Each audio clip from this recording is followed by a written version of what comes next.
À la question d'où vient l'extraordinaire diversité de la vie, il n'y a qu'une seule et unique réponse: de l'évolution. C'est Charles Darwin qui a émis la brillante théorie de l'adaptation des espèces. On a dit que c'était l'idée la plus géniale de tous les temps. Mais comment cela fonctionne-t-il au juste?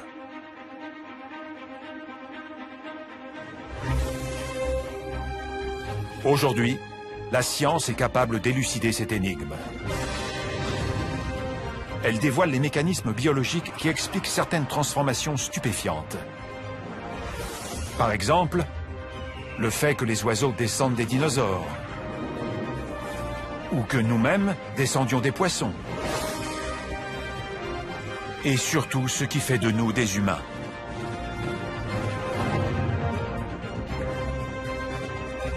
Bref, ce que Darwin ne savait pas encore.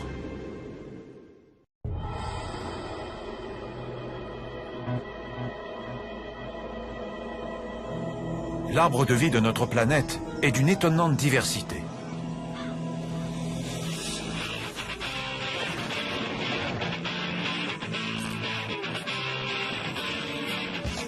« 9000 espèces d'oiseaux.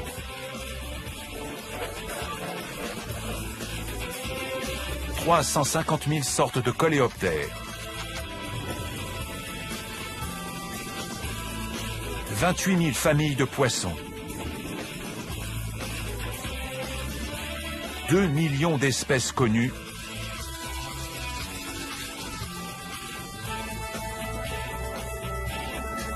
Et nous ne sommes que l'une d'entre elles.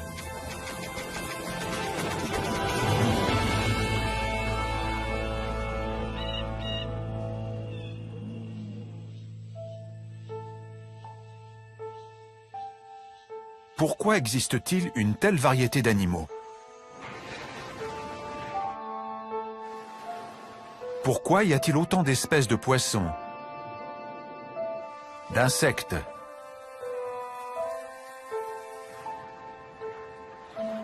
pourquoi la vie sur Terre est-elle aussi foisonnante? Aujourd'hui, nous rendons hommage à l'homme qui a levé le voile, Charles Darwin.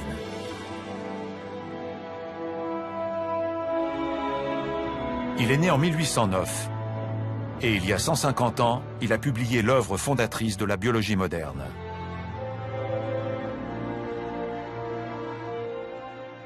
Darwin voulait comprendre comment cette prodigieuse biodiversité était apparue sur Terre. Il a mis en plein dans le mille. La théorie darwinienne de l'évolution, qui explique l'adaptation des espèces, est universellement reconnue.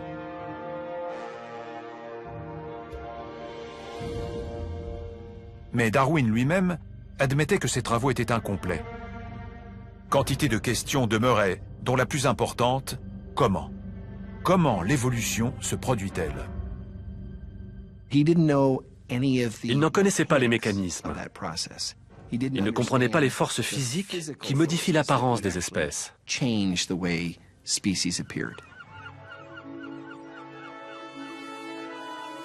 Ces questions, nous pouvons à présent y répondre.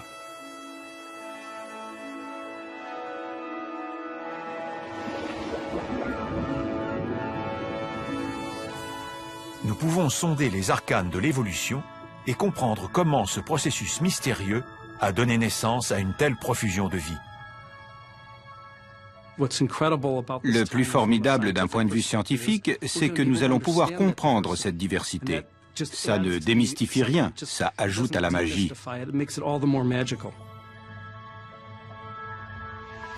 C'est l'évolution qui fait qu'au fil du temps, une seule espèce a donné naissance à de nombreuses autres.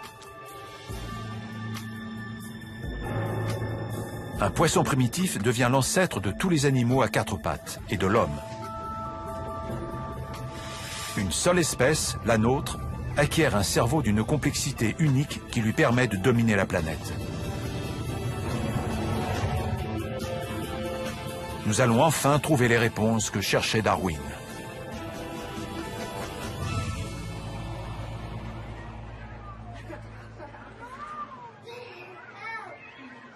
Darwin tombe amoureux de la nature dans son enfance, comme nombre de ses disciples actuels, y compris le biologiste évolutionnaire Sean Carroll.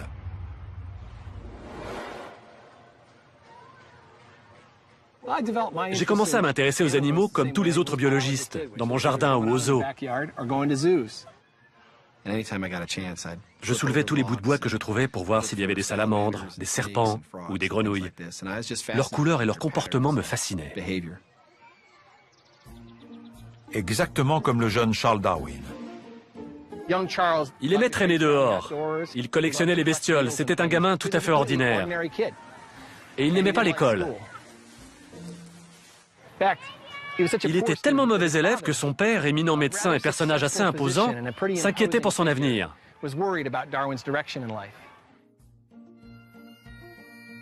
Darwin père envoie donc son fils à Édimbourg, alors la meilleure faculté de médecine d'Europe.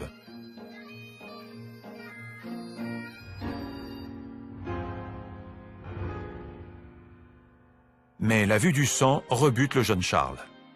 Les études médicales l'ont traumatisé. Lors d'une intervention sur un enfant, sans anesthésie, il s'est enfui, en jurant de ne plus jamais revenir.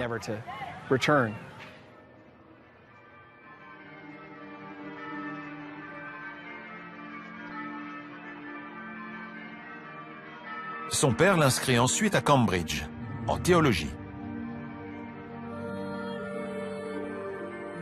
C'est un nouvel échec, mais c'est à cette période que son intérêt pour la nature se ravive et qu'il trouve sa voie. Darwin entame son cursus et il mûrit. Il devient plus sérieux sur certains sujets, en particulier l'histoire naturelle. Et il apprend beaucoup en botanique et en géologie. Il devient un excellent scientifique de terrain. Bientôt, sa réputation de naturaliste lui vaut une invitation inespérée. On lui a offert une place sur le Beagle, un navire de la Royal Navy qui avait pour mission de cartographier la côte de l'Amérique du Sud. Le capitaine voulait un scientifique cultivé et quelqu'un avec qui il pouvait discuter. Darwin était le candidat idéal.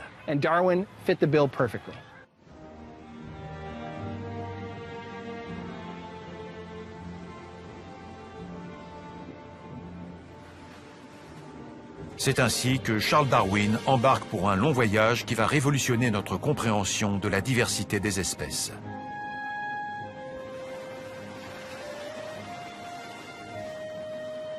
L'expédition du Beagle dure près de 5 ans. Parti de Plymouth en 1831, le navire passe par le Cap-Vert avant de longer les côtes du Brésil. C'est en Argentine que Darwin fait sa première découverte importante. Il a trouvé des fossiles étonnants. Il a exhumé des crânes, des mâchoires et des colonnes vertébrales de mammifères géants. À l'évidence, ils avaient disparu.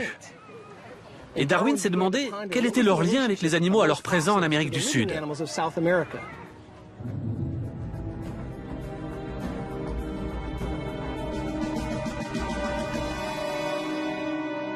L'une des escales se révèle d'une importance majeure dans la réflexion de Darwin. Les Galapagos. Un archipel isolé à près de 1000 km de l'équateur dans l'océan Pacifique.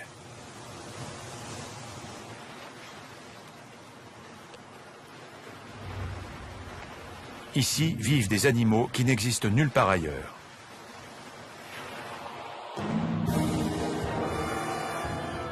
Des manchots qui préfèrent nager dans les eaux chaudes de l'équateur plutôt que dans les mers glaciales du pôle sud. Des tortues géantes qui pèsent jusqu'à 280 kg. Et des iguanes, énormes lézards qui s'ébattent et plongent dans l'océan alors que partout ailleurs, ils ne résident que sur la terre ferme.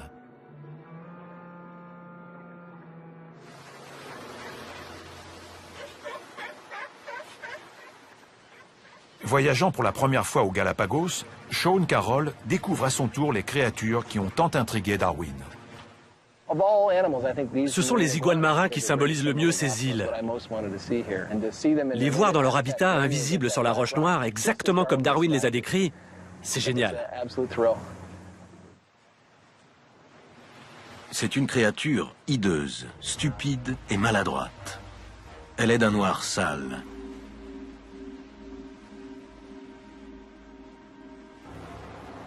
Ils sont aussi noirs que la roche poreuse sur laquelle ils se déplacent.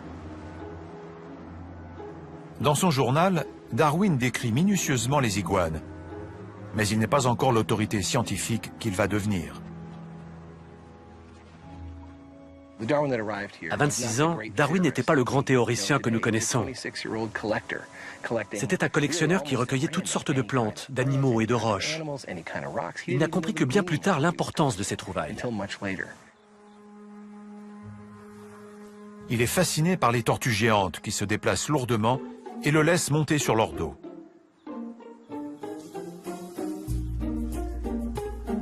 Souvent, j'en enfourchais une, et quand je donnais de petites tapes sur la partie arrière de sa carapace, elle se levait et avançait lentement. Mais il m'était très difficile de garder mon équilibre. Darwin calcule que ces drôles d'animaux parcourent un peu plus de 6 km par jour. Mais les autochtones en savent plus que lui. Il pouvait dire de quelle île elles venaient juste en regardant leur carapace. Les carapaces diffèrent en effet selon l'île dont les tortues sont originaires. Certaines sont en forme de dôme.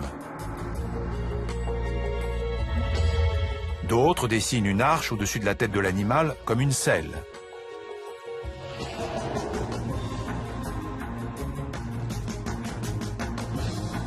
D'autres encore n'ont pas tout à fait la même couleur ou sont plus évasés dans leur partie basse. Darwin est littéralement assis sur une mine d'indices, une piste pour comprendre la grande diversité de la vie. Mais il l'ignore encore.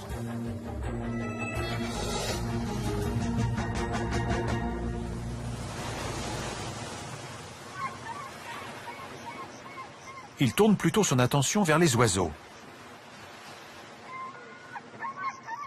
Les îles fourmillent d'une foule d'espèces qui lui semblent familières.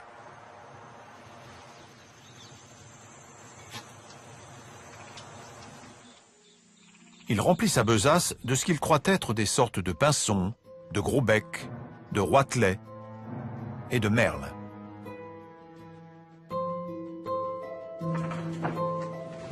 Après 5 semaines dans les Galapagos, le Beagle fait escale dans d'autres ports du Pacifique avant de faire voile pour la Grande-Bretagne. À bord, Darwin commence à classer les innombrables spécimens qu'il rapporte de ses 5 ans de voyage.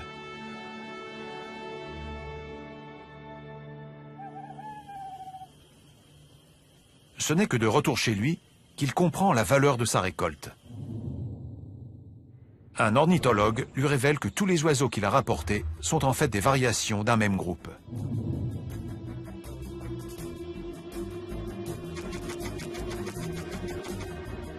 Les oiseaux collectés aux Galapagos représentaient en fait 13 espèces de pinsons.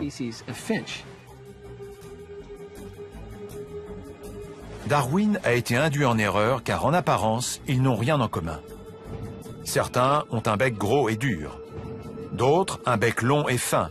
Tout dépend de l'île sur laquelle ils vivent. Mais pourquoi y aurait-il des espèces légèrement différentes, sur des îles différentes, dans la même région du monde? Darwin repense aux tortues des Galapagos. Elles aussi présentaient des variantes selon leur île d'origine.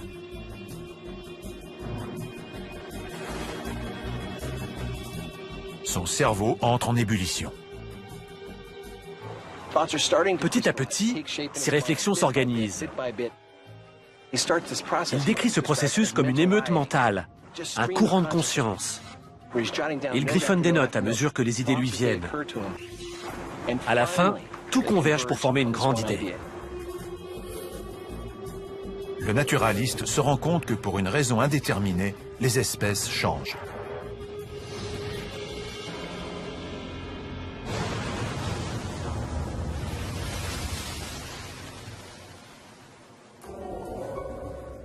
Au début des temps, un seul type de pinson devait exister aux Galapagos.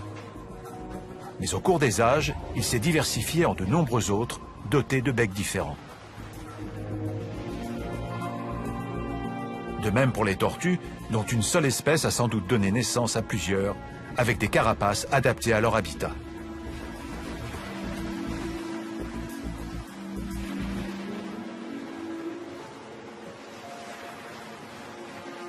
Darwin met le pied en terrain dangereux.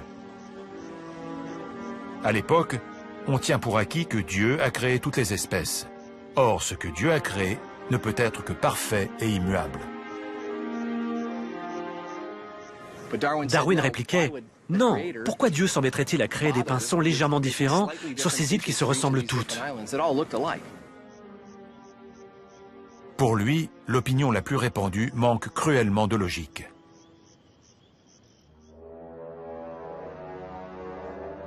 Et ce n'est que le début de la révolution darwinienne. Le naturaliste étudie ensuite les fossiles qu'il a collectés en Amérique du Sud. Le premier est celui d'un paresseux géant. L'autre, celui d'un énorme animal proche du tatou. Ces animaux ont disparu, mais il existe des paresseux et des tatous de petite taille dans les régions qu'il a traversées. Que peut-il en déduire ? Il lui est apparu qu'ils se ressemblaient. Par conséquent, ce qu'il avait exhumé étaient des ancêtres fossilisés des animaux présents à l'époque en Amérique du Sud. C'est une preuve de plus que les espèces changent.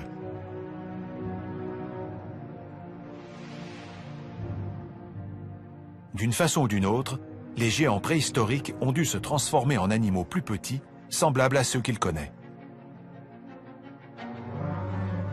Mais Darwin va faire une autre découverte qui va l'amener encore plus loin.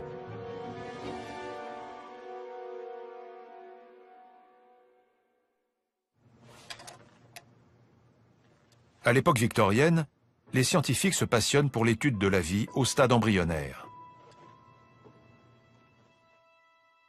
Le développement d'une cellule microscopique en un être parfaitement constitué a toujours été considéré comme une merveille de la nature. Un embryon qui se développe sous vos yeux, c'est le plus grand miracle qui existe. Il n'y a pas photo. Darwin apprend dans ce domaine des choses qui le stupéfient. Les embryons de serpents présentent de petites protubérances osseuses, ébauches de pattes qui ne se sont jamais développées chez l'adulte.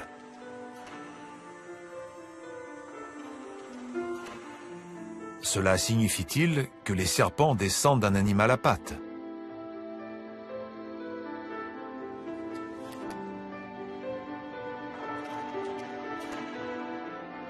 Il découvre que les baleines qui n'ont pas de dents à l'âge adulte en ont au stade embryonnaire. Ces dents ont disparu avant leur naissance. Darwin en déduit que les baleines descendent d'animaux dotés de dents. Cependant, ce sont les embryons humains qui emportent sa conviction. L'examen au microscope fait apparaître de petites fentes de part et d'autre du cou. On trouve exactement les mêmes chez les poissons. Chez ces derniers, elles se transforment en ouïes, tandis que chez les hommes, elles forment les osselets de l'oreille moyenne.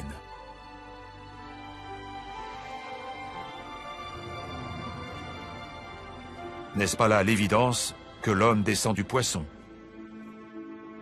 Darwin a eu une idée d'une audace incroyable, l'arbre de vie qui relie toutes les espèces. Ça voulait dire que si on remontait assez loin dans l'arbre évolutionnaire de l'homme, on trouverait les poissons.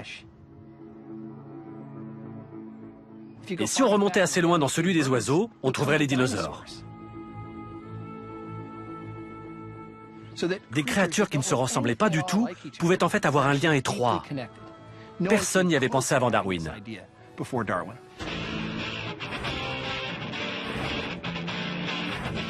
Voilà qui pourrait expliquer la grande diversité animale.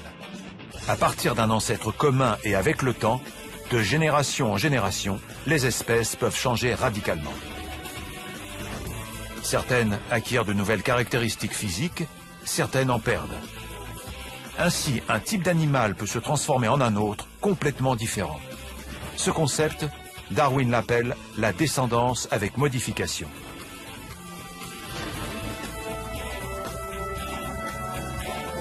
Mais une question se pose.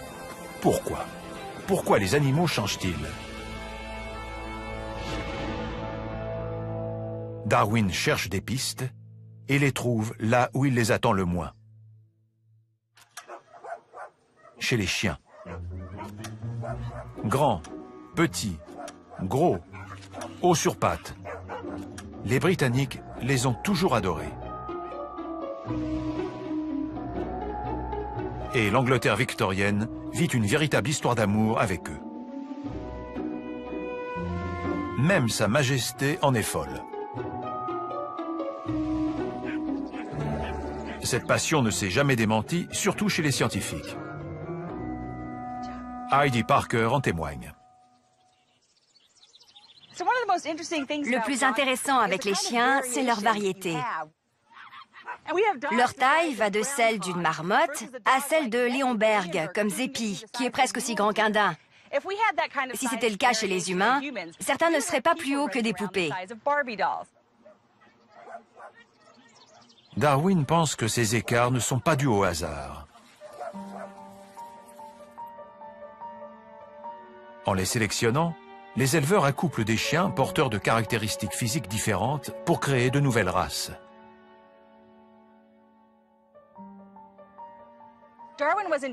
Darwin était intrigué par le travail des éleveurs. Ils sélectionnaient les chiens pour leur taille ou leur silhouette et parvenaient à changer la race. Le Whippet, par exemple.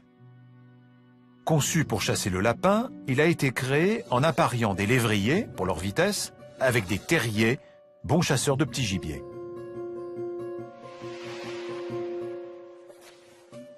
Mais alors, se dit Darwin, se peut-il qu'une sélection similaire ait lieu dans la nature sans intervention humaine? La sélection naturelle expliquerait-elle la grande diversité de la vie? C'était génial. Il est parti de quelque chose de connu, l'élevage des animaux, et a expliqué qu'il se passait la même chose dans la nature, mais à un rythme plus lent et sans contrôle humain.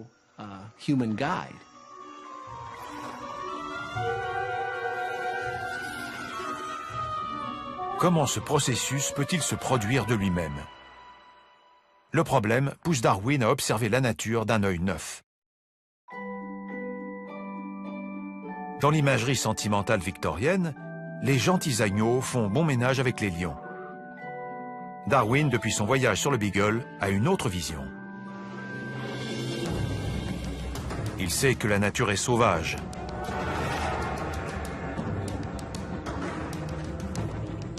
Que chaque animal lutte désespérément pour survivre et que l'issue inéluctable est la mort.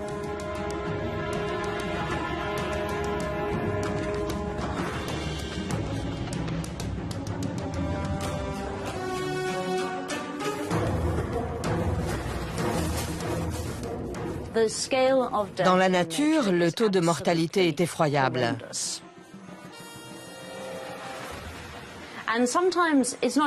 Et au-delà du nombre, c'est souvent une mort horrible.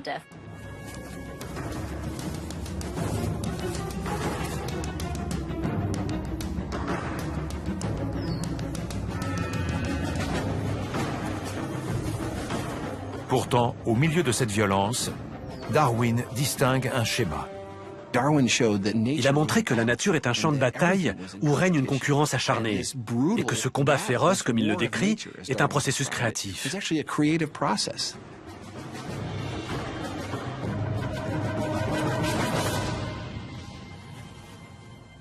Ce que Darwin a compris, c'est que les animaux qui survivent sont ceux qui sont le mieux adaptés à leur environnement. Certains supportent des climats extrêmes.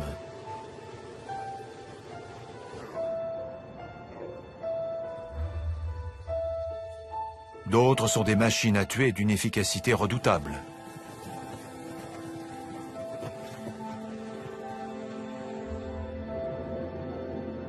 D'autres encore peuvent se camoufler pour échapper à leurs prédateurs.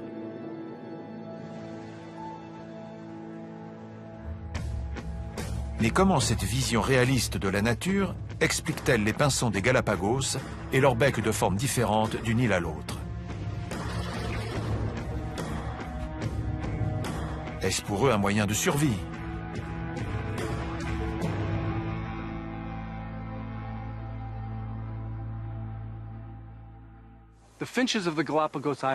La taille et la forme du bec des pinsons des Galapagos varient parce qu'il leur sert d'outil. Certains oiseaux préfèrent manger des graines très dures, qu'ils doivent broyer. Il leur faut donc un bec comme cette pince, et c'est celui que possède le Géospiz à gros bec. Sur une île où l'oiseau se nourrit exclusivement de graines difficiles à ouvrir, un bec court et puissant assure sa subsistance.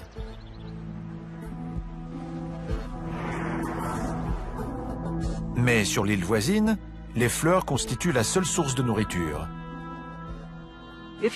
Si on veut aspirer du pollen et du nectar dans une zone très difficile à atteindre, on n'a pas besoin d'un gros bec solide, il en faut un pointu. La forme du bec diffère donc suivant la nourriture disponible selon les habitats. C'est un schéma qui se reproduit dans toutes les îles des Galapagos. Le bec s'est modifié pour s'adapter aux diverses sources d'alimentation, et c'est ainsi qu'un seul type de pinson originel s'est transformé en plusieurs.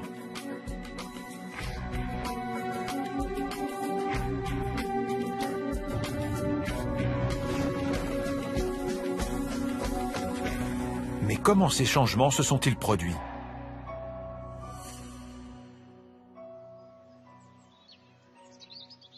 Darwin dispose d'une piste évidente dans sa propre famille.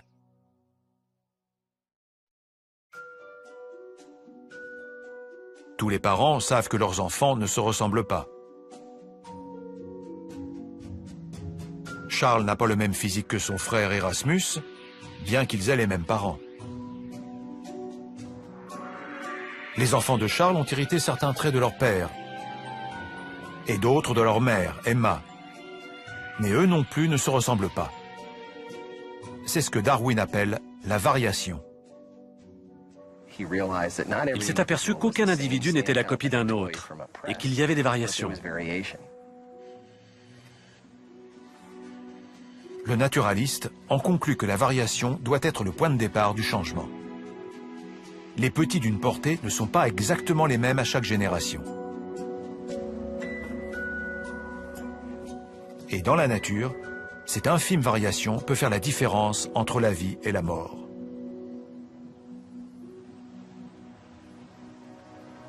Deux manchots n'ont pas forcément la même épaisseur de graisse, un facteur décisif quand on vit dans un froid extrême. Dans un climat rigoureux, c'est l'environnement qui décide qui va vivre et qui va mourir. Et très lentement, suggère Darwin, au cours de nombreuses générations, ces légères variations permettent au fort de devenir plus fort encore, tandis que le faible disparaît.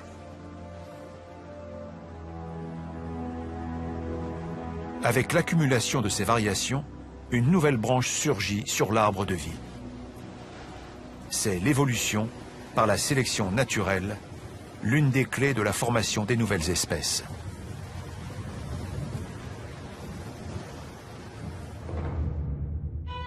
En 1859, après des années de recherches minutieuses, Darwin publie enfin la somme de ses travaux de l'origine des espèces. Une œuvre d'une importance capitale. C'était un prodigieux bond en avant. Ça a fait l'effet d'une bombe. Ça a changé la manière de penser. L'idée que toutes les espèces ont été créées parfaites et immuables est dépassée. À la place, Darwin propose une théorie scientifique convaincante, basée sur les faits et l'observation. C'est bien plus que la simple présentation du concept de sélection naturelle. C'est une vision du mécanisme de l'évolution par la sélection naturelle. 150 ans plus tard, ces réflexions ont résisté au passage du temps. Le plus étonnant, c'est qu'il avait raison sur presque tout. La plupart de ses idées sont toujours valides.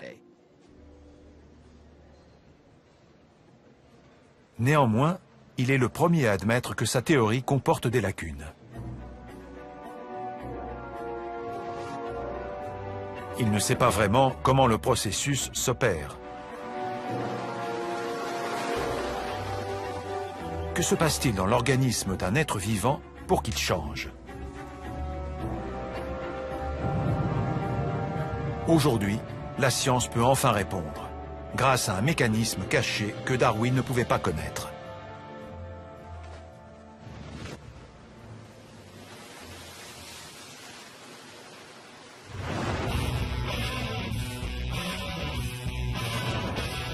Le désert de Pinacarte, en Arizona, est un lieu rude et inhospitalier.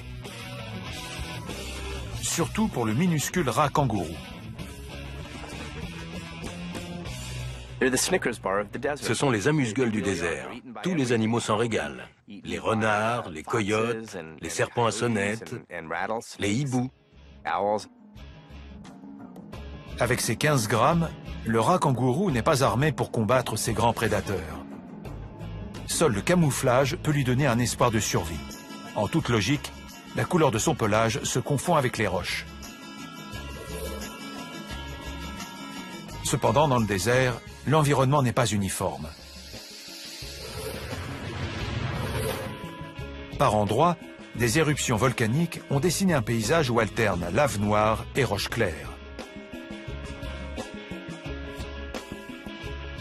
Évidemment, un petit animal clair posé sur cette roche sombre se repère facilement.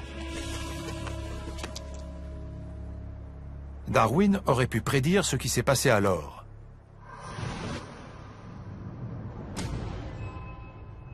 L'évolution a doté le rat kangourou vivant sur la lave noire d'un pelage foncé. Et ceux qui sont demeurés sur les roches claires ont gardé leur fourrure beige.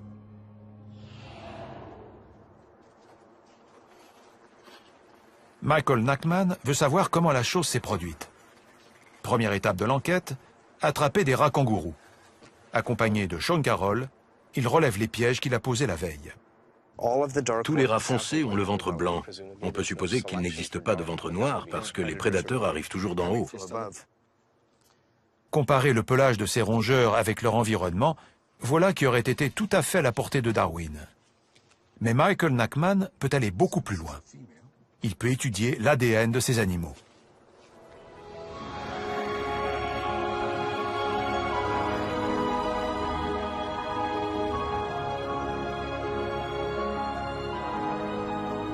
Le décryptage de l'ADN est l'un des grands triomphes de la science moderne.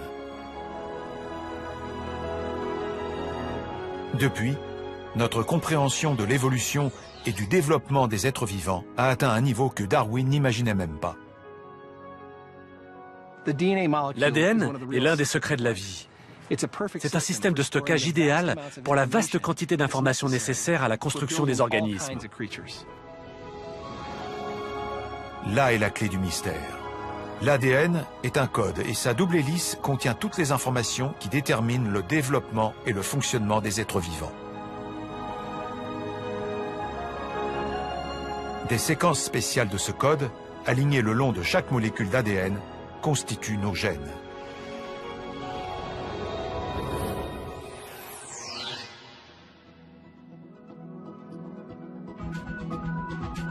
Les gènes sont pour la plupart traduits en protéines.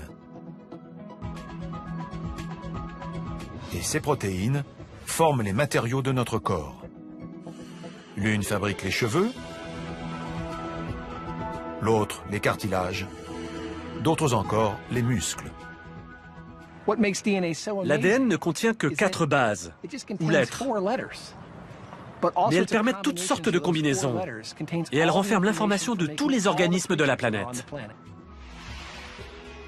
C'est un gène qui détermine la couleur de nos yeux. Un autre nous donne des taches de rousseur, ou bien des fossettes. Et puis l'ADN a une autre propriété fondamentale. Il n'est pas invariable.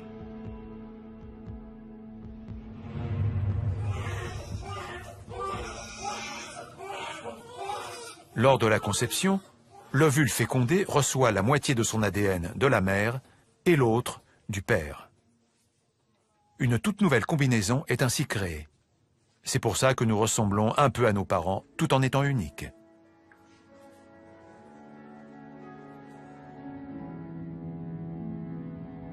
L'ADN peut également changer par mutation. La mutation est un ingrédient indispensable de l'évolution. Sans elle, les générations se perpétueraient sans progresser. La mutation engendre les différences entre les individus.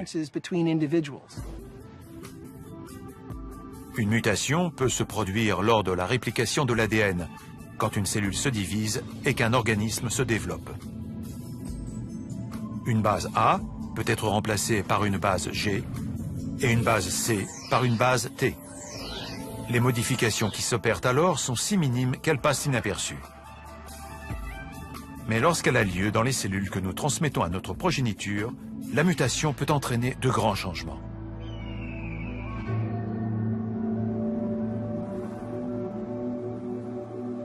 Assombrir le pelage d'un rongeur, par exemple.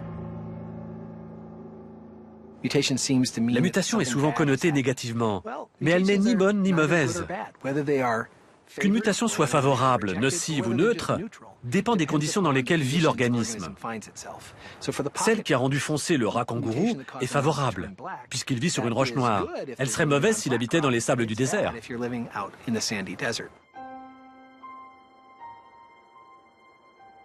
C'est ce gène mutant, celui qui a rendu plus sombre le pelage du rat kangourou, que recherche Michael Nachman.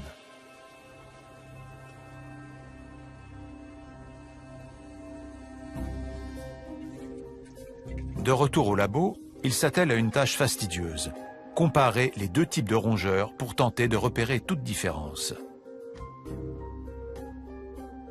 La science, c'est sympa quand on ignore ce qu'on va trouver.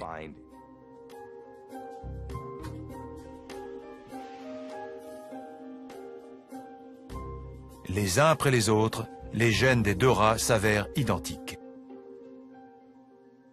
Mais soudain, l'un d'eux attire l'attention de Nachman. Il contient 4 séquences A, T, C et G différentes. Le pelage du rat kangourou porteur de ces mutations est foncé. Cela signifie qu'il peut survivre sur les roches noires. C'est l'un des meilleurs exemples d'évolution et de sélection naturelle à l'œuvre.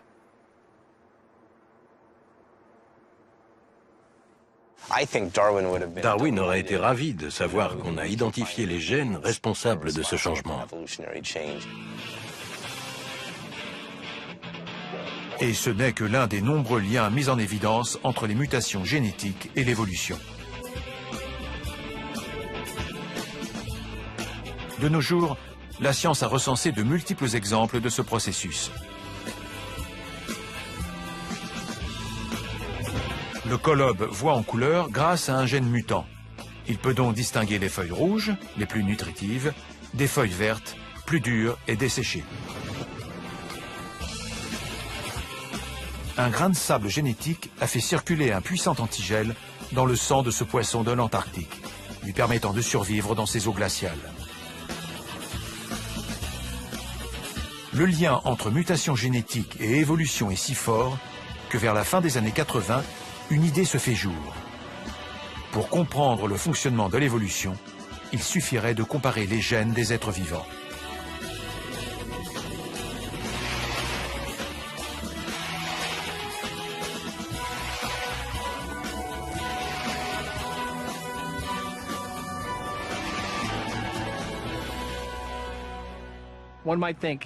On croyait qu'il suffirait d'établir la carte génétique de chaque animal. En identifiant chaque gène, chaque variation, on pourrait expliquer les différences entre, disons, les souris, les singes et les hommes. En 1990, lors du lancement du projet Génome humain, le monde scientifique est sur des charbons ardents. Le séquençage complet de notre ADN va être réalisé. En parallèle, On décodera également l'ADN de certains animaux et végétaux. Notre compréhension de l'évolution va faire un bond de géant.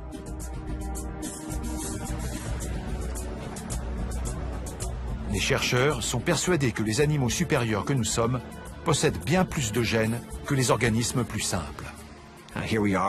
L'homme étant l'animal le plus complexe et le plus intelligent de la planète, il doit nécessiter beaucoup plus d'informations génétiques.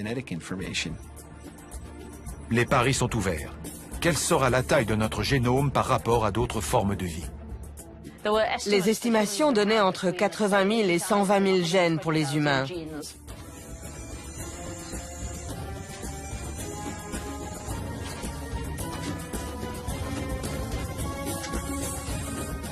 Lorsque les résultats définitifs tombent en 2003, c'est un choc. 23 000 gènes. Le même nombre que pour un poulet. Moins que pour un épi de maïs. Les gens ont été sidérés par ce nombre relativement restreint de gènes. Le génome humain ne comporte que 22 ou 23 000 gènes codant les protéines. Le simple ver nématode en a à peu près autant. Et certaines plantes en ont largement plus que notre glorieux génome humain. Le projet Génome humain nous a appris l'humilité. Nous avons découvert qu'il ne fallait pas tant de gènes que ça pour faire un homme. Non seulement nous avons peu de gènes, mais les plus importants sont identiques à ceux d'autres animaux. Si elle constitue une percée extraordinaire, la révolution génétique soulève de nouvelles interrogations. Les gènes et leurs mutations ne répondent qu'en partie à la question du processus de l'évolution.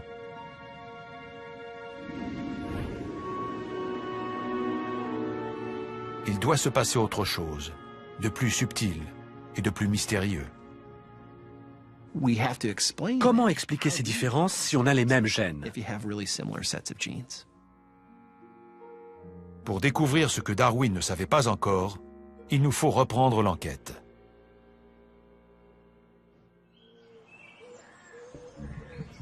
Une forme de vie qu'il avait lui-même étudiée fournit une première piste prometteuse.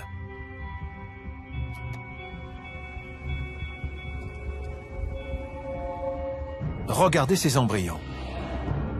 Quelques jours après la conception, il est presque impossible de dire lequel est le poulet, la tortue, la chauve-souris ou l'homme. Ils sont quasiment identiques. Ce n'est que lorsqu'ils grandissent qu'on peut les distinguer. Darwin se demandait, comme nous le faisons aujourd'hui, comment peuvent-ils se ressembler autant à la naissance et être au final si différents? L'embryon nous transmet un message important. Nous avons redécouvert ce que Darwin avait toujours dit, à savoir que l'embryon est au cœur de l'action en termes de diversité animale. C'est le tremplin de la diversité.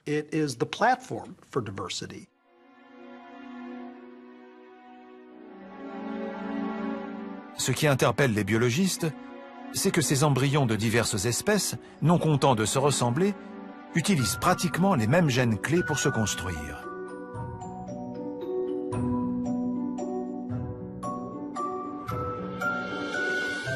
Comment ces gènes semblables parviennent-ils à créer une diversité aussi riche? C'est ce que veut découvrir Sean Carroll, aidé en cela par une improbable héroïne de la science moderne, la drosophile.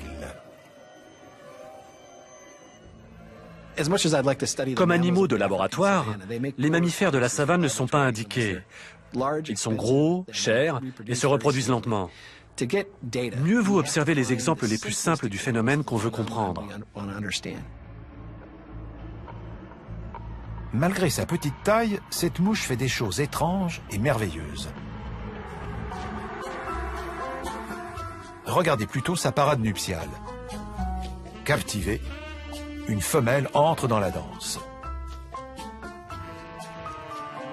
Elle est ensorcelée par les taches noires des ailes du mâle. Sean Carroll aussi.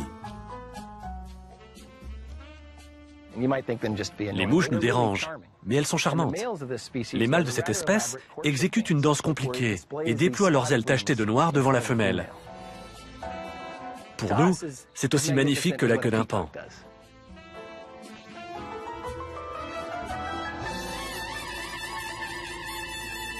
Pourtant, chez certaines espèces, le mâle n'a pas de taches sur les ailes. Il existe une autre espèce qui comporte deux différences majeures. Elle n'a pas de taches et sa danse est beaucoup moins élaborée. Nous voici devant une énigme classique de l'évolution. Pourquoi un type de mouche a-t-il les ailes tachetées et pas l'autre? Sean Carroll veut trouver l'explication. Il fallait pour ça démonter le mécanisme génétique qui produisait les taches.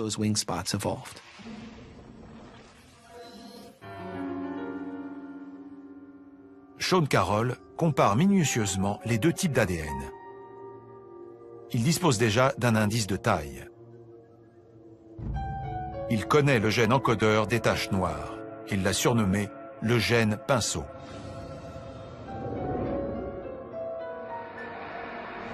À sa grande surprise, les deux mouches en sont porteuses. Pourtant, une seule a des taches.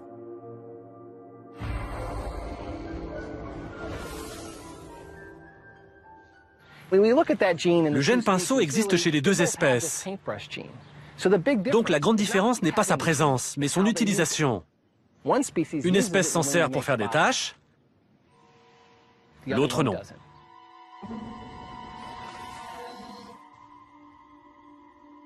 Pourquoi le gène pinceau s'est-il activé chez une espèce et pas chez l'autre? En quête de réponse, Carroll s'aventure dans l'une des zones les moins connues de l'ADN. De vastes étendues, appelées autrefois ADN poubelle.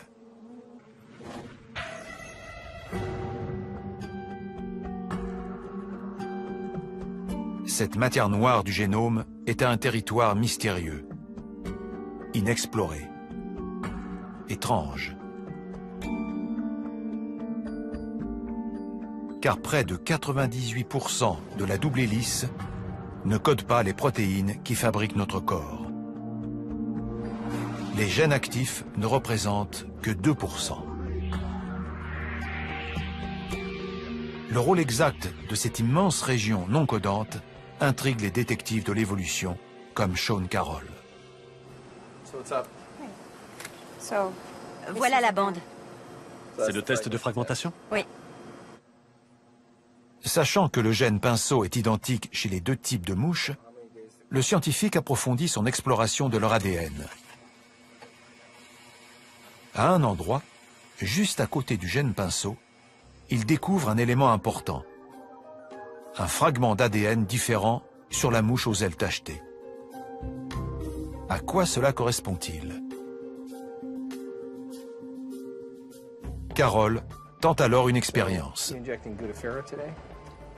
Il transfère le mystérieux fragment de la mouche aux ailes tachetées à l'autre mouche. Et pour mieux voir l'effet produit, il le lie à un gène de méduse, celui qui la rend luminescente. On découpe l'ADN en petits morceaux et on l'accroche à une protéine qui luit dans l'obscurité. Ensuite, on l'injecte dans la mouche sans tache. Une chose remarquable se produit. Des taches sont apparues sur les ailes et elles brillaient dans le noir. Curieusement, ce fragment a activé le gène pinceau chez la mouche qui ne présentait pas de taches noires. Elle montre à présent des taches lumineuses. Bingo! On avait trouvé le bon morceau d'ADN. La découverte de Sean Carroll révolutionne notre compréhension de l'évolution physique des animaux. Appelés switch, ces fragments d'ADN agissent comme des interrupteurs. Ce ne sont pas des gènes. Ils ne fabriquent pas les cheveux, les cartilages ou les muscles. Mais ils activent ou inhibent le gène correspondant.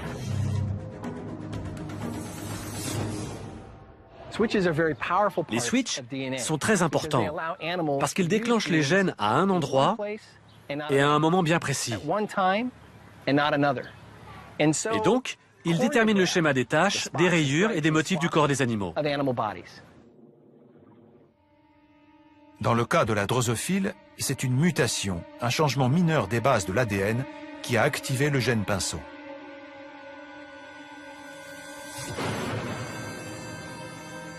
Ainsi, une toute nouvelle espèce aux ailes tachetées a été créée.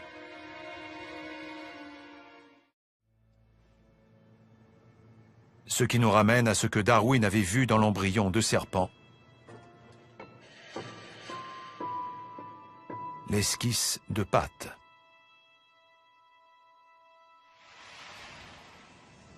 Darwin était convaincu que le serpent descendait d'un tétrapode, un animal à 4 pattes.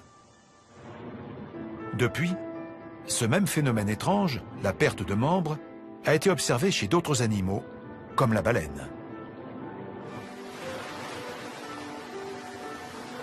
Ces nageoires pectorales possèdent tous les os des pattes avant d'une créature terrestre, même ceux des doigts. Plus bas dans son squelette, on trouve les vestiges d'un bassin.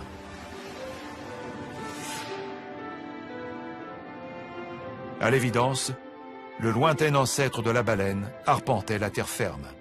De nombreux animaux ont évolué vers la reptation, comme les serpents.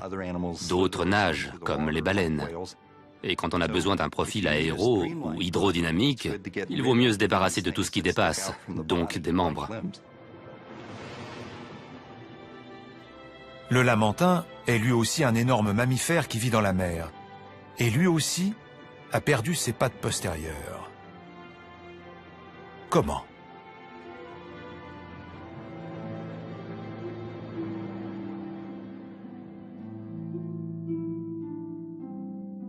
Darwin n'aurait jamais pu répondre à cette question. Mais grâce à notre connaissance du rôle des switches, et grâce à un tout petit poisson, nous pouvons à présent lever un coin du voile.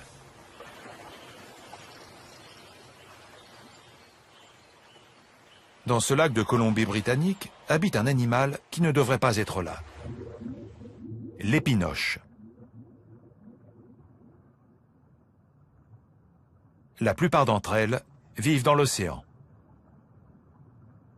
Mais il y a quelques 10 000 ans, quelques-unes sont restées piégées ici, coupées du Pacifique.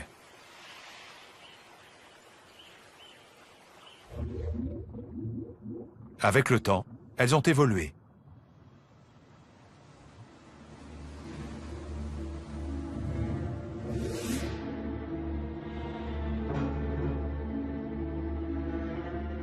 Les nageoires de l'épinoche de mer ressemblent à des épines.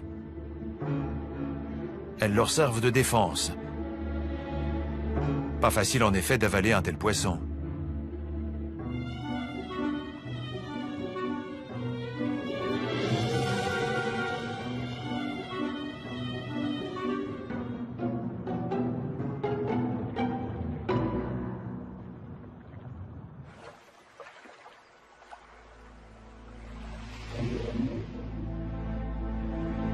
Les épinoches d'eau douce, en revanche, ont perdu ces pics acérés.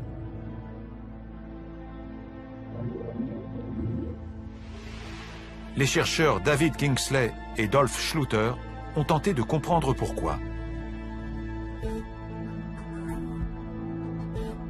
Ils ont commencé par identifier le gène qui était à l'origine des épines. Il fait partie des gènes dits homéotiques, ceux qui décident du plan d'organisation de l'organisme. Et il est en fait identique chez l'épinoche de mer et l'épinoche lacustre. Pourquoi n'a-t-il pas été activé chez l'épinoche d'eau douce? Pour David Kingsley, c'est sans doute à cause d'un switch.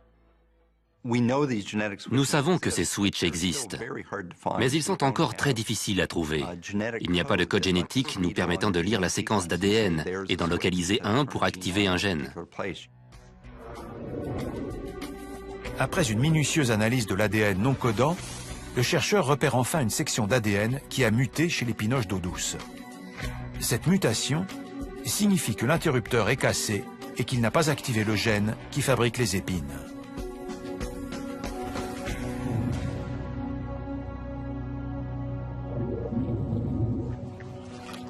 cette découverte pourrait avoir des implications majeures. Les deux hommes sont en effet convaincus qu'il y a un lien entre l'épinoche qui perd ses épines et d'autres animaux, comme le lamantin, qui perdent leurs pattes. Deux indices confortent leur théorie.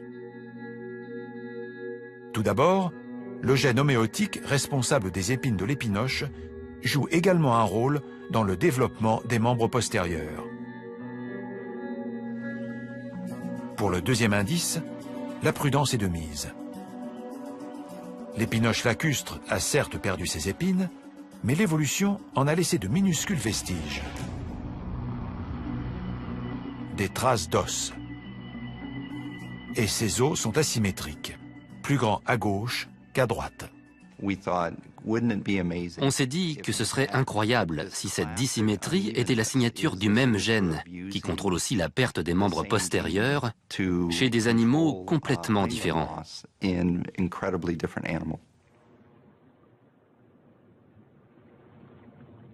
David Kingsley et son équipe partent donc à la recherche de ce schéma asymétrique chez le lamantin.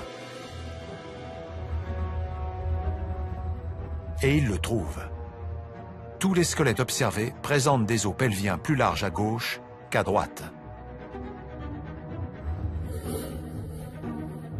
Aujourd'hui, David Kingsley cherche chez le lamantin le switch qui a privé l'épinoche de ses épines. S'il le découvre, il aura résolu un problème qui a tenu Darwin en échec. Comment l'évolution a fait perdre leurs pattes à des animaux comme le lamantin, la baleine et le serpent. Tout ceci appelle une nouvelle question. Si certaines caractéristiques physiques des animaux, les taches sur les ailes, les épines ou les pattes arrière, dépendent autant des switches, qu'est-ce qui actionne ces switches?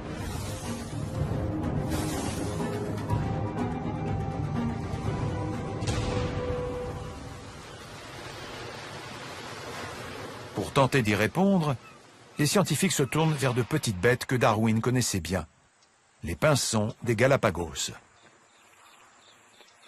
Arkat Abjanov et Cliff Tebin ont passé des années à tenter de comprendre comment les différentes espèces ont acquis leur bec distinctif. Ils sont partis du postulat de Darwin. Le bec est un élément crucial de la survie des oiseaux. Sur une île où les graines constituent la nourriture principale, il est court et robuste pour pouvoir les ouvrir. Sur celles où les fleurs poussent en abondance, il est long et pointu pour aspirer le nectar et le pollen. Les chercheurs savent également autre chose. Les pinsons naissent avec leur bec complètement formé. Ce qui cause les différences doit donc se produire au stade embryonnaire.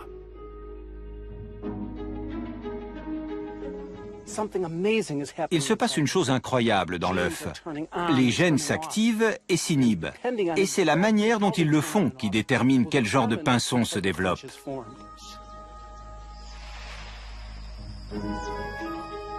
La première phase de l'étude passe par la collecte des œufs. La voilà. Elle vient de rentrer. Elle va couver. Elle a sûrement déjà pondu. Elle ressort. Dans le nid d'un géospis à gros bec, Arkat Abjanov ne trouve qu'un œuf.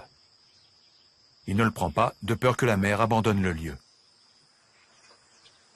Dans le suivant, qui contient déjà 3 œufs, il en prélève un.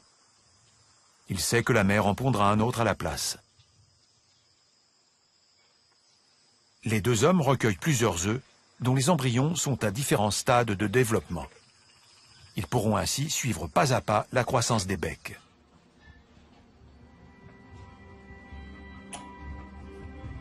L'observation démarre dès leur retour au labo. Voici l'embryon du géospis à bec conique et celui du géospis à gros bec. La différence est déjà très marquée. Ce qu'on voulait comprendre, c'est quels gènes sont responsables de la forme du bec et donnent un bec gros et large, un bec long et effilé ou encore un bec court et fin. Les deux chercheurs se concentrent sur un groupe de gènes connus pour contrôler la croissance du bec. Ils font alors une observation surprenante.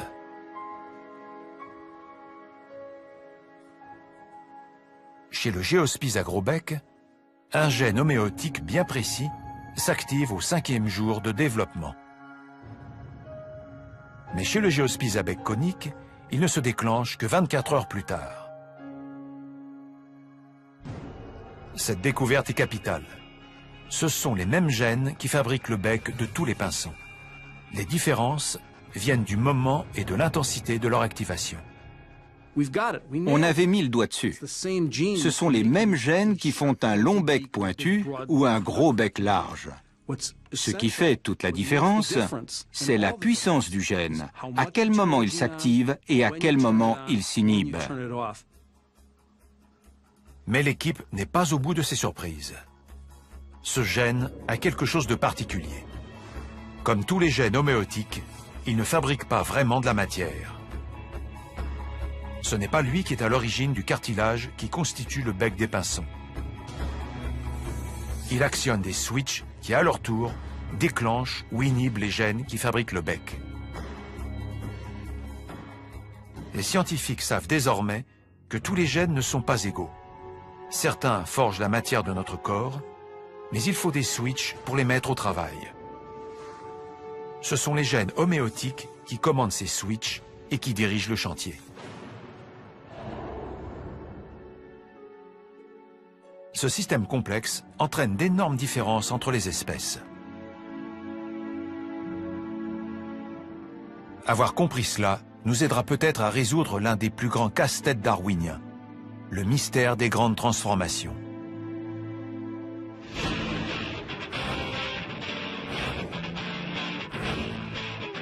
Revenons à présent au concept de l'arbre de vie de Darwin.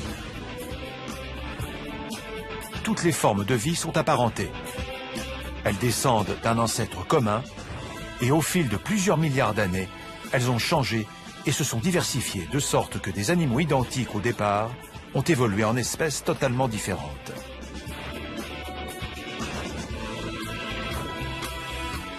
Depuis, les scientifiques ont établi des liens surprenants. Ainsi, les dinosaures et les oiseaux ont un ancêtre commun. Et c'est un poisson qui a fini par donner tous les animaux à 4 membres, les humains y compris.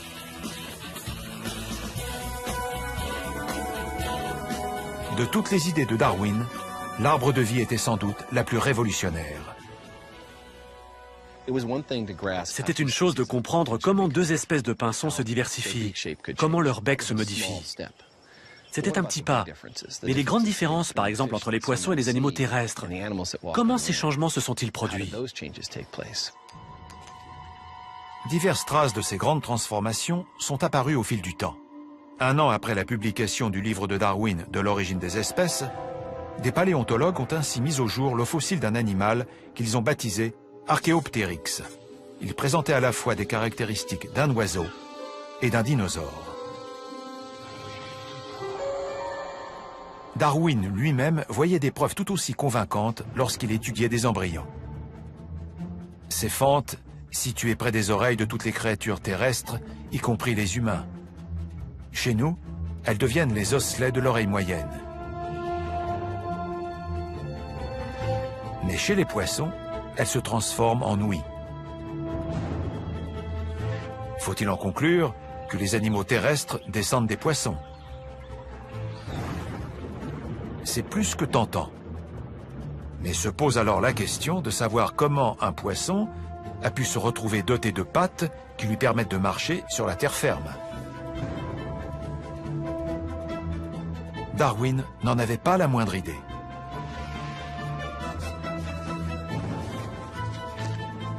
Quelques 130 années plus tard, le paléontologue Neil Shubin s'est passionné pour la même interrogation. C'était fascinant. D'un côté, il y avait une nageoire, de l'autre un membre, et ils étaient très différents. C'était un problème scientifique qui méritait que j'y consacre mes recherches. Et c'est ce que je fais depuis plus de 20 ans. La première étape consiste à trouver un fossile. Si Darwin a raison, il doit y avoir quelque part une forme transitoire, un fossile de poisson qui aurait un début de pattes. Mais où?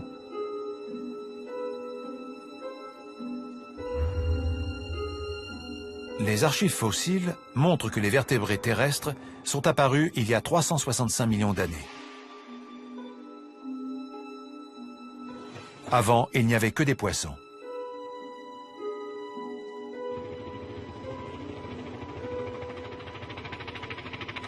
Fort de ce premier indice, Neil Shubin choisit de se rendre plusieurs étés de suite sur l'île d'Ellesmere, à quelques centaines de kilomètres du pôle Nord. Ici, en effet, la roche correspondant à cette période transitoire cruciale est à nu. Le paysage est austère et désolé. Il fait froid, on gèle tout l'été, les vents soufflent à 80 km à l'heure, il y a des ours polaires, alors on a des fusils. On ne peut qu'aimer cet endroit, c'est ma résidence d'été.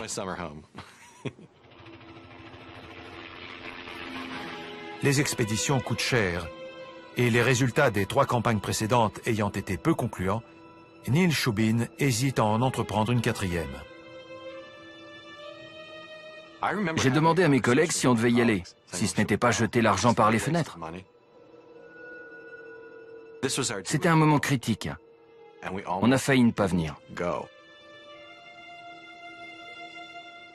Finalement, il décide de se donner une dernière chance.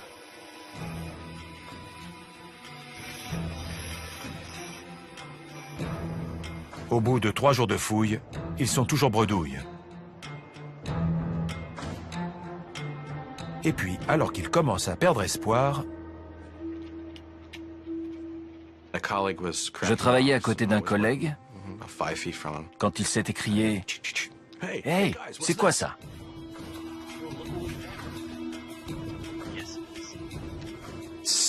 La bouche d'un poisson émergeait de la paroi. Et pas n'importe lequel. Un poisson à tête plate. Quand on a vu ce fossile, pris dans des roches de 375 millions d'années, on a su qu'on avait trouvé ce qu'on cherchait. Une tête aplatie et des yeux haut placés, c'est le signe d'un animal qui sort la tête de l'eau. Et pour ce faire, il lui fallait quelque chose ressemblant à des pattes.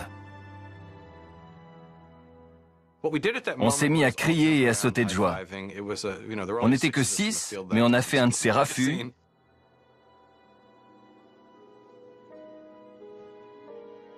Dès leur retour, Neil Shubin et son équipe étudient leurs trouvailles.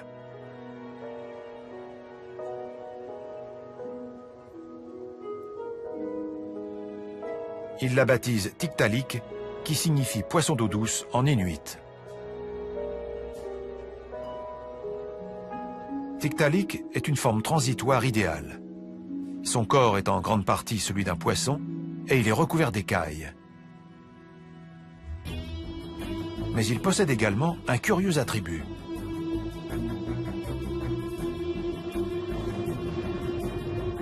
Une nageoire ressemblant à une patte antérieure ou une patte antérieure ressemblant à une nageoire. Tiktaalik a la même structure osseuse que celle présente au niveau des membres de tous les tétrapodes. Un premier os assez grand en haut, puis 2 os, et enfin une rangée d'os représentant le tarse ou le carpe. C'est un schéma qu'on retrouve chez tous les animaux, depuis le mouton jusqu'au chien de berger, en passant par l'homme. Et nous voici avec un animal qui peut se soulever du substrat dans l'eau ou sur terre.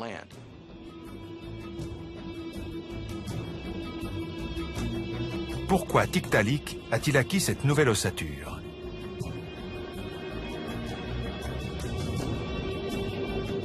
Les autres fossiles découverts près de lui pourraient nous éclairer. De grands poissons prédateurs de près de 4 mètres de long vivaient dans le même habitat. Tiktaalik est une proie. Pour échapper à ses prédateurs, il n'a pas une infinité de solutions. Il peut grossir, se cuirasser ou se sauver. Neil Shubin pense que Tiktaalik a choisi cette dernière option.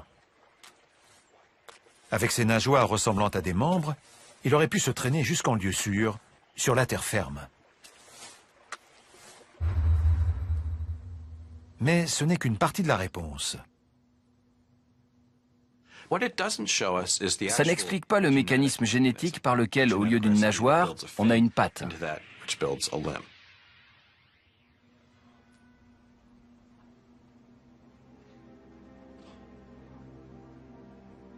Tiktaalik étant vieux de 375 millions d'années, il est impossible d'analyser son ADN.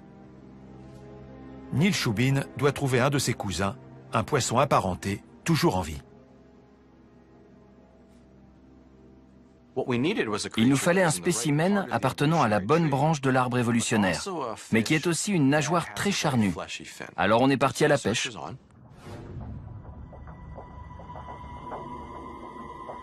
Plusieurs espèces répondent à ces critères. La préférence du paléontologue va à l'une d'elles en particulier. Le poisson spatule. Ce sont de drôles de poissons. Ils ont un rostre très allongé. Et ils sont voraces. Dans un même bassin, le taux de mortalité est très élevé parce qu'ils se dévorent entre eux. Cet habitant des eaux peu profondes du Mississippi est un fossile vivant. Les scientifiques ont passé des années à étudier les liens de parenté entre diverses espèces de poissons. Ils savent que le poisson spatule est l'un des derniers survivants de la classe à laquelle appartenait Tiktaalik. Mais contrairement à son lointain cousin, on le trouve en abondance. On consomme les œufs du poisson spatule. Il suffit donc d'aller les chercher dans les élevages. Curieusement, le poisson spatule est encore plus primitif que Tiktaalik qui est éteint. Ses nageoires ressemblent beaucoup moins à des pattes.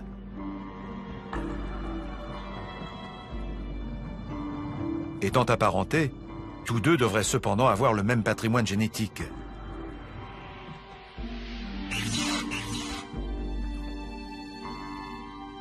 Neil Shubin analyse donc des embryons de poissons spatules à la recherche des gènes homéotiques liés à la fabrication des nageoires. Il se concentre sur un groupe en particulier. Les gènes OX. Il découvre alors que ces derniers jouent un rôle clé dans la formation des nageoires du poisson spatule.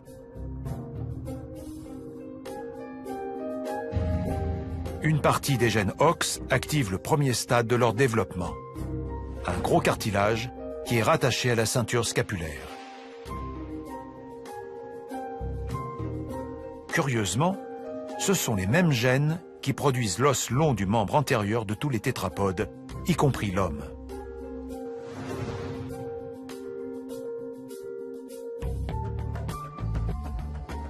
Chez le poisson spatule, un autre groupe de gènes OX commande le stade suivant du développement des nageoires. Or, ce sont les mêmes qui contrôlent la croissance du radius et du cubitus chez l'homme. Enfin, ces mêmes gènes, mais travaillant dans un ordre différent, forment l'ensemble des os de l'extrémité de la nageoire. Et c'est encore une fois la même séquence de gènes qui façonne nos doigts et nos orteils. Cette découverte est capitale.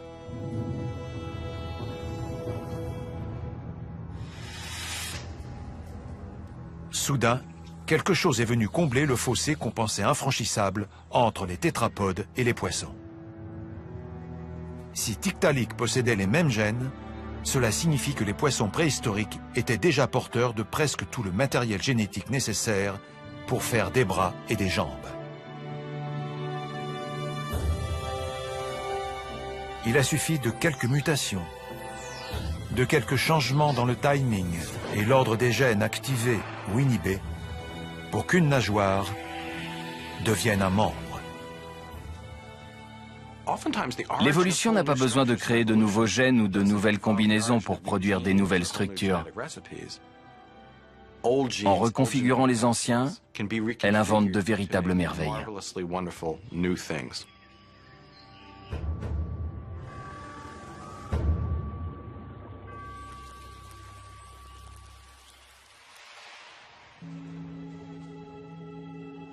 Il est donc aujourd'hui possible de répondre en partie aux interrogations de Darwin. Les scientifiques ont en effet mis en évidence des éléments qui permettraient d'expliquer que tous les tétrapodes soient des descendants des poissons. En son temps, le naturaliste avait aussi provoqué un véritable tollé en établissant un parallèle avec certains de nos proches parents. Peu après le retour de Darwin, un orang-outan nommé Jerry a été exposé à Londres. C'était la première fois qu'on voyait un grand singe en captivité. Darwin a été frappé par son comportement très enfantin. Il y a vu de nombreux traits humains.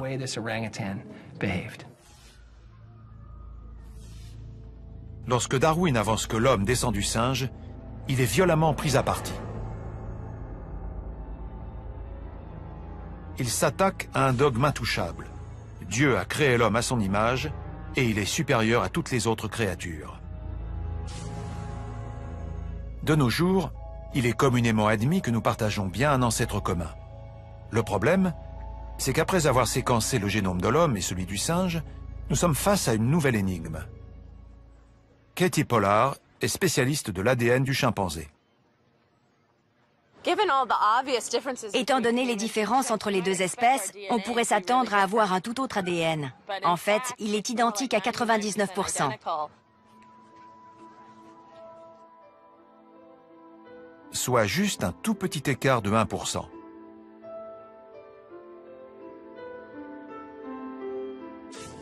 La question n'est plus comment des animaux aussi différents peuvent-ils être apparentés, mais plutôt comment des animaux apparentés peuvent-ils être aussi différents? Cela, Darwin ne pouvait pas le savoir. Des réponses commencent à émerger. L'une d'elles est fournie par la génétique d'un des organes les plus précieux de l'homme, la main.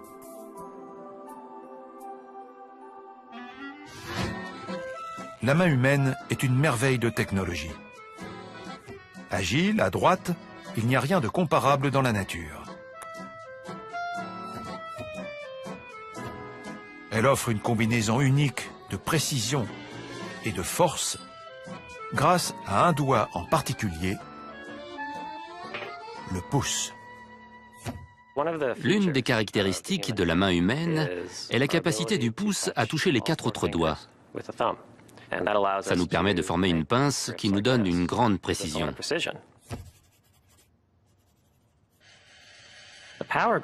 On peut également appliquer une grande force dans ce contact. Quand on tient une balle, en fait, on la pince et on peut y mettre beaucoup d'intensité. Un avantage indéniable pour jouer au baseball.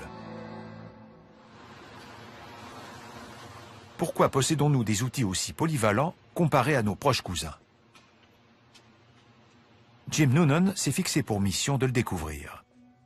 Il s'est lancé dans l'étude de ce petit 1% d'ADN que nous ne partageons pas avec les chimpanzés. L'une des questions fondamentales de la science est qu'est-ce qui fait de nous ce que nous sommes? C'est ce que nous tentons de savoir.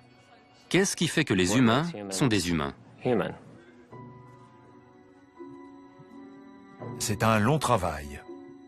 1%, ça ne paraît pas beaucoup, mais c'est tout de même 30 millions de lettres chimiques, les A, T, C et G de l'ADN.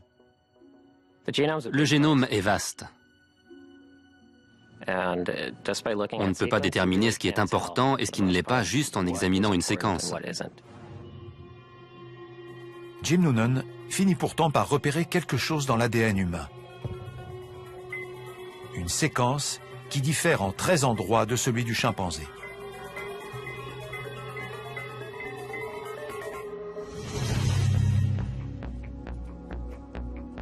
L'ennui, c'est qu'il ignore quelle est son action.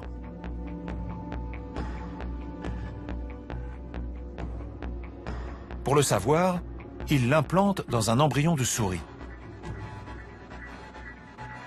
Et pour suivre plus facilement ses effets, il la lie à un gène marqueur bleu. Il pourra ainsi voir l'endroit où la séquence s'activera dans l'embryon. Au cours du développement, Celle-ci semble agir un peu partout. Mais elle interfère plus particulièrement sur l'extrémité de la patte.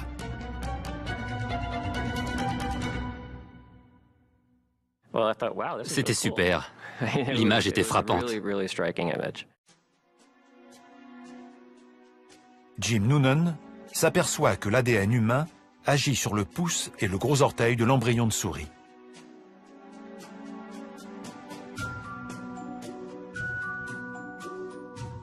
Il semble avoir trouvé un switch qui permet de former un des attributs essentiels de l'homme, le pouce, la partie de la main qui nous donne force et précision.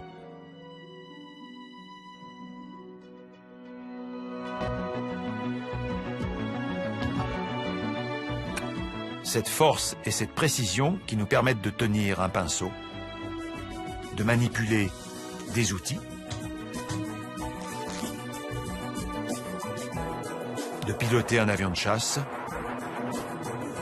de noter nos pensées, toutes ces choses qui nous séparent des autres primates.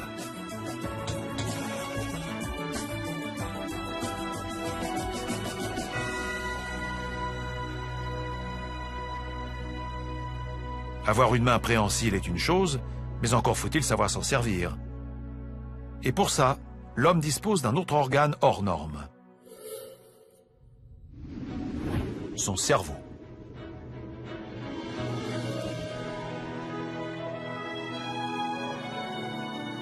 Le cerveau humain est 3 fois plus gros que celui du chimpanzé et présente une structure totalement différente. Pour comprendre pourquoi nous sommes ce que nous sommes, il est primordial de savoir comment a évolué cet instrument extraordinaire. Darwin lui-même était bien en peine de l'expliquer. C'est d'ailleurs pour cela que ses détracteurs n'admettaient pas sa théorie des origines de l'homme.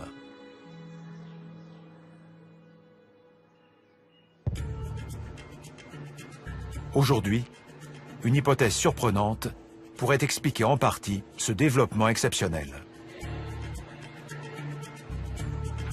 Le docteur Ansel Steadman est un athlète accompli qui n'aurait jamais imaginé résoudre l'un des plus grands mystères de l'évolution.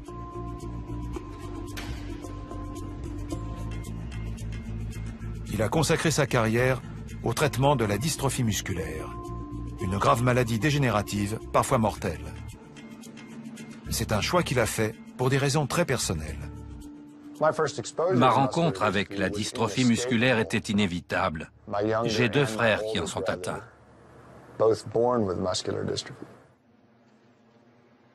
La dystrophie musculaire est une maladie génétique. Elle est causée par la mutation d'un gène qui prive les muscles de leur capacité d'autoréparation.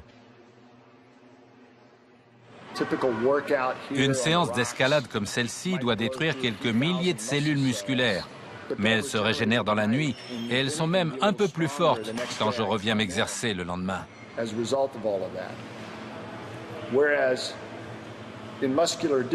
Dans la dystrophie musculaire, en revanche, le processus dégénératif est accéléré et dépasse les capacités de réparation de l'organisme. À la recherche d'un traitement, Ansel Steadman étudie les centaines de gènes qui contrôlent le développement des muscles. Le projet Génome humain est pour lui une aubaine. Grâce aux résultats de ce gigantesque projet, on savait exactement quoi chercher. Ansel Steadman traque de nouveaux gènes qui pourraient être liés au développement musculaire. Il entreprend l'examen de la montagne de données fournie par le séquençage du génome. Il finit par trouver ce qu'il cherche. Un gène non identifié qui présente d'étranges anomalies. Il ne ressemble pas aux autres gènes qui fabriquent les muscles. Il lui manque 2 lettres. Ce gène pourrait être à l'origine d'une maladie.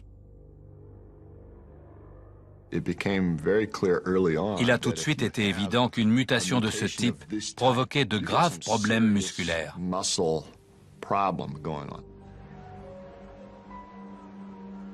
Le chercheur est face à une nouvelle énigme.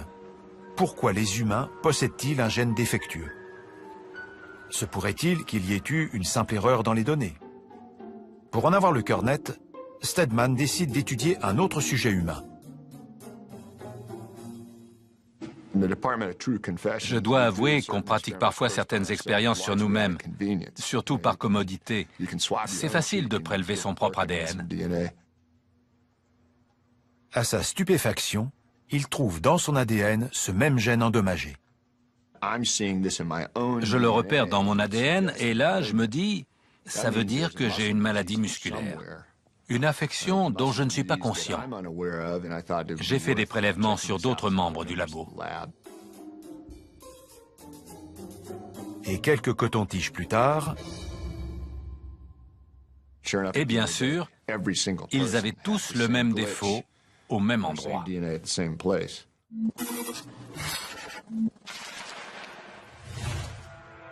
Le mystère est entier. Ce gène particulier semble courant chez les humains. Pourtant, lorsque Steadman l'identifie chez le singe, il ne présente aucun défaut. Pourquoi une telle différence? Que permet-il de faire à une espèce et pas à l'autre? Ansel Steadman enquête sur le rôle de ce gène chez le singe. Il découvre qu'il sert à fabriquer un muscle bien précis, celui de la mastication. Celui qui permet très exactement de fermer la mâchoire. Chez les humains, ce défaut génétique signifie que nous mâchons avec beaucoup moins de force que le singe. Ce résultat est déjà intéressant, mais le chercheur creuse plus profondément. Ses conclusions sont étonnantes et très controversées. Il établit un lien direct entre la puissance des muscles masticateurs et l'évolution du cerveau humain.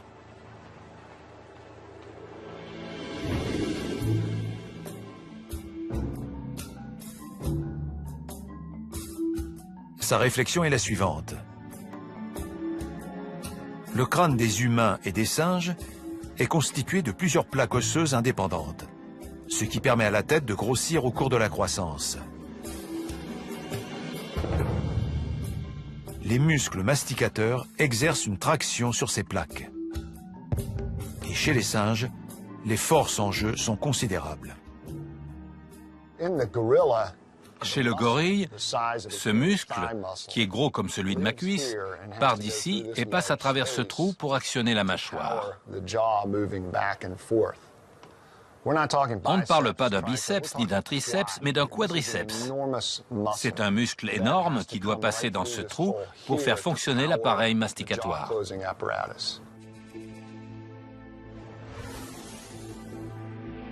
Selon Ansel Steadman, chez le singe, cette puissance musculaire force les plaques osseuses du crâne à fusionner plus tôt, ce qui limite la croissance du cerveau.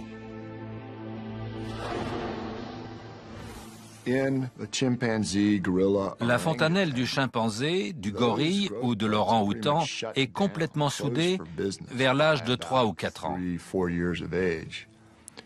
Chez l'homme, la croissance reste possible jusque vers 30 ans.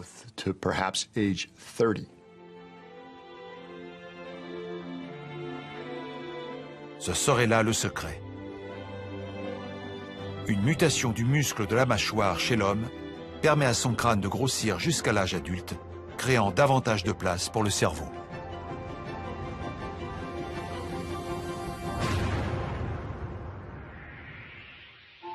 Voilà pourquoi notre organe le plus important pourrait continuer à se développer.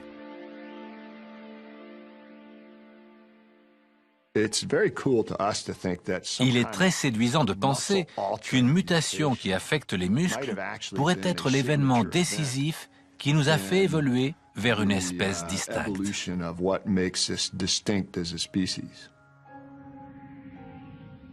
C'était peut-être la condition essentielle pour faire de nous ce que nous sommes.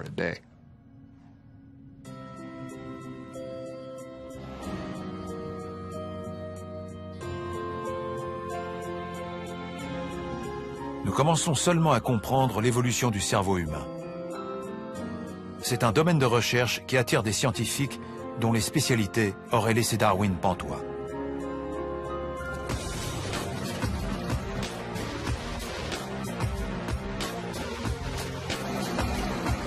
Katie Pollard est biostatisticienne.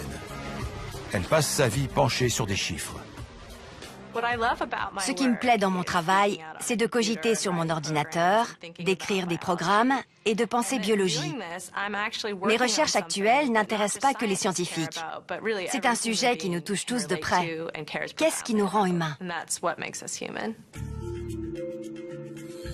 Elle a développé un ambitieux programme informatique conçu pour mettre en lumière les ADN similaires chez les singes et d'autres animaux, mais différents chez l'homme.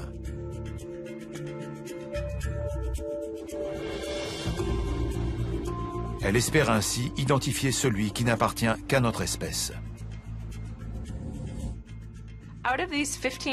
Sur les 15 millions de lettres qui nous distinguent du chimpanzé, il faut trouver celles qui sont importantes. Pour ça, nous cherchons les endroits où l'homme diffère du chimpanzé, mais où le chimpanzé est très proche des autres animaux.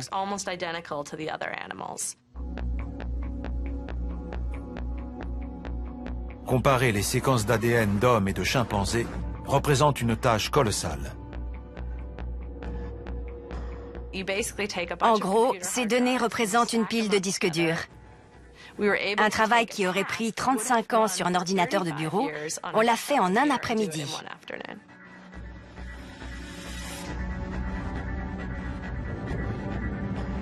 À la fin de cet après-midi-là, Katie Pollard dispose d'un ensemble de données établissant les différences entre les hommes et les chimpanzés.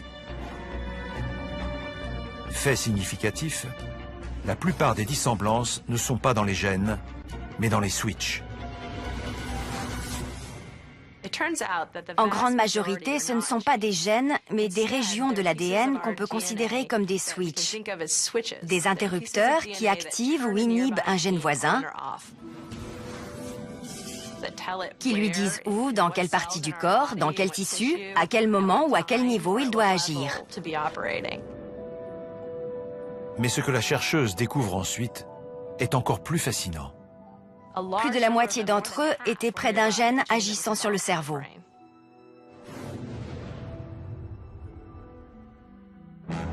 Un fragment d'ADN en particulier se détache des autres.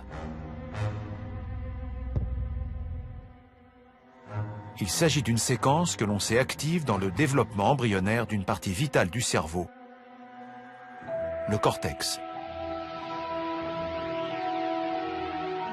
Le cortex est la couche superficielle du cerveau.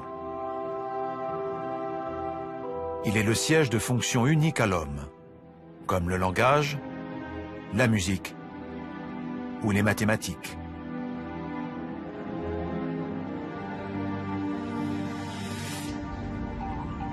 Katie Pollard compare deux échantillons de cette séquence d'ADN, l'un provenant d'un chimpanzé et l'autre d'un poulet. Seules deux lettres diffèrent. Mais chez l'homme, ce sont 18 lettres qui varient. Une mutation massive.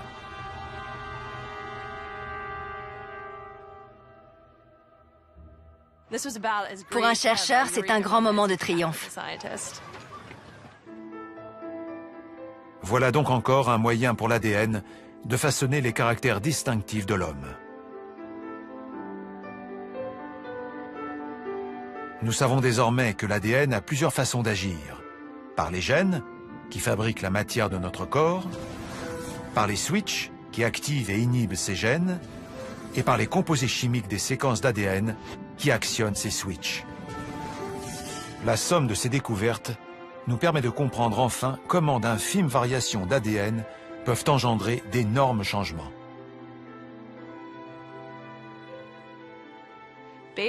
On peut provoquer des altérations considérables juste en changeant les switches. Modifier deux lettres peut avoir un impact énorme.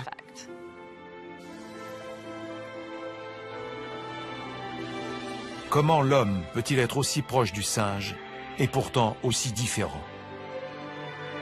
Peu à peu, cette dernière énigme darwinienne commence à trouver une réponse.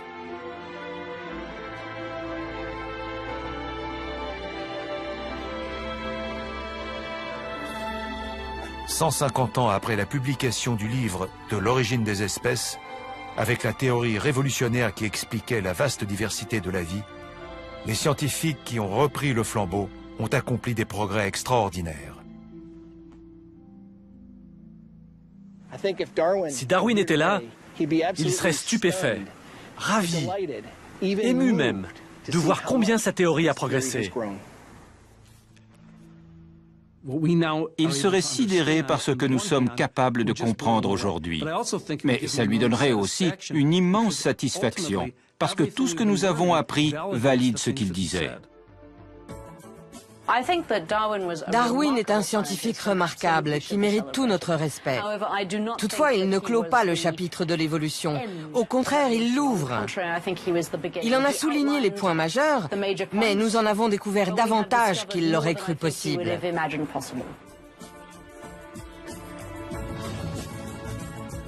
200 ans après la naissance de Charles Darwin et 150 ans après la publication de son grand œuvre, il nous reste beaucoup à apprendre sur l'origine des innombrables formes de vie.